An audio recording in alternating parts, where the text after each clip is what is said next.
Bonjour à tous et bienvenue dans ce nouvel épisode du podcast Le Pharmapreneur, le podcast dédié aux entrepreneurs pharmaciens qui souhaitent développer leur officine tout en enrichissant leur vie personnelle.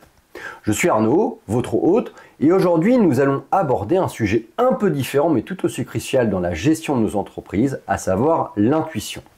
Oui, vous avez bien entendu, nous allons parler d'intuition, cette petite voix intérieure qui nous guide, souvent sans que nous le sachions vraiment. Que vous soyez pharmacien titulaire, en voie de devenir ou tout simplement intéressé par le développement de votre pharmacie, développer votre intuition peut être un outil puissant pour prendre des décisions éclairées et améliorer la gestion quotidienne de votre officine. Aujourd'hui, nous allons explorer 7 clés essentielles pour aiguiser cette intuition et comment les appliquer à la gestion d'une pharmacie. La première clé pour développer son intuition, c'est tout simplement de prêter attention à cette petite voix intérieure. Souvent, dans le cadre de la gestion d'une pharmacie, nous sommes tellement pris par nos tâches quotidiennes, les commandes, les relations avec les fournisseurs, les clients, que nous n'accordons pas assez d'importance à cette voix. Pourtant, elle peut nous éviter bien des erreurs et nous aider à saisir de belles opportunités. Commencez par vous entraîner à distinguer la voix de votre mental de celle de votre cœur. En tant que pharmacien, on est très souvent très rationnel, on se base sur des faits et des chiffres, mais l'intuition, c'est ce supplément d'âme qui peut nous guider dans des situations complexes, là où les chiffres ne suffisent plus. Imaginez-vous par exemple que vous devez choisir un nouveau fournisseur ou que vous envisagez d'introduire un service innovant. La rationalité peut vous dire de suivre des critères précis, mais il se peut que quelque chose en vous vous pousse à reconsidérer le choix. Peut-être une petite voix vous dira d'attendre ou de chercher un autre partenaire. Apprenez à écouter cette voix. La deuxième clé, c'est de comprendre comment votre intuition s'exprime. Pour certains, cela passe par une sensation physique, un frisson, une sensation de chaleur ou même une tension dans le corps. Pour d'autres, cela peut être des flashs d'idées ou des émotions soudaines. Chaque personne a sa manière unique de percevoir l'intuition. Dans le cadre de la gestion d'une pharmacie, ces signes peuvent apparaître lorsque vous prenez des décisions concernant vos employés, l'aménagement de l'espace de vente ou encore le choix de nouveaux produits à stocker.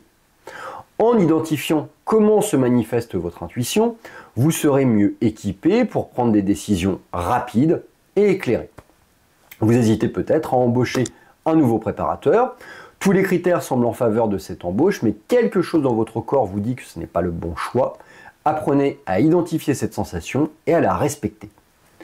La troisième clé, très simple, consiste à mesurer vos intuitions.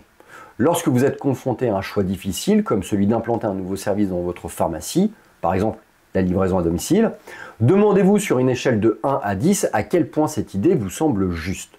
Cette méthode permet d'entraîner votre intuition et de clarifier votre niveau de certitude.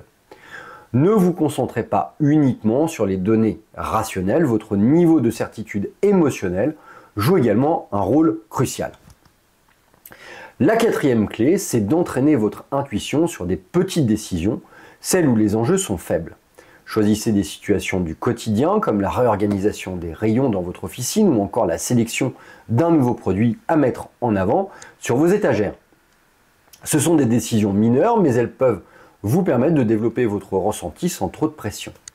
À mesure que vous allez vous familiariser avec votre intuition, dans ces petites situations, vous pourrez l'appliquer à des décisions plus stratégiques, comme la gestion de votre personnel ou des projets d'expansion.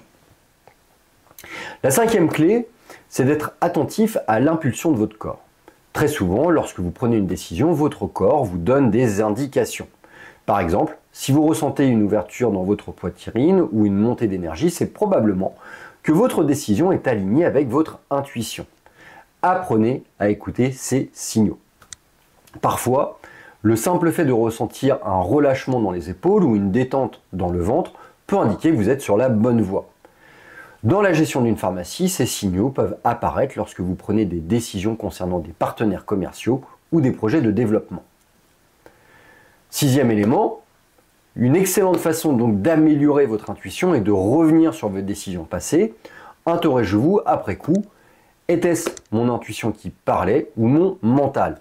Cette réflexion vous aidera à mieux identifier les moments où vous avez suivi votre intuition et où cela vous a servi, ou à l'inverse, où vous l'avez ignoré et en avez subi les conséquences. Par exemple, vous avez peut-être hésité à lancer un nouveau service dans votre pharmacie.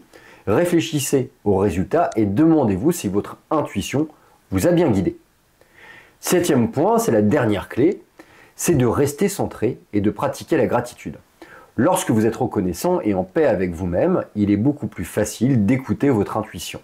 Cela est particulièrement vrai dans des moments de stress intense, comme lors de la gestion de crise dans votre officine. Plus vous vous ancrerez dans la gratitude, plus vous serez capable de rester calme face aux défis, ce qui facilitera l'écoute de votre intuition. Pour conclure, l'intuition, c'est un outil puissant que nous devons apprendre à écouter et à cultiver. Dans la gestion de votre pharmacie, elle peut faire la différence entre une bonne et une mauvaise décision. Prenez le temps donc de vous écouter, de pratiquer ces 7 lois et vous verrez les bénéfices que cela peut apporter dans votre vie professionnelle et personnelle. Si vous avez trouvé cet épisode utile, je vous invite à le partager et à partager vos propres expériences en commentaire ou à poser vos questions sur des sujets que vous aimeriez que nous abordions dans les prochains épisodes. Je vous dis à très bientôt pour un prochain épisode du podcast Le Pharmapreneur où nous continuerons à explorer comment développer nos pharmacies tout en améliorant notre qualité de vie.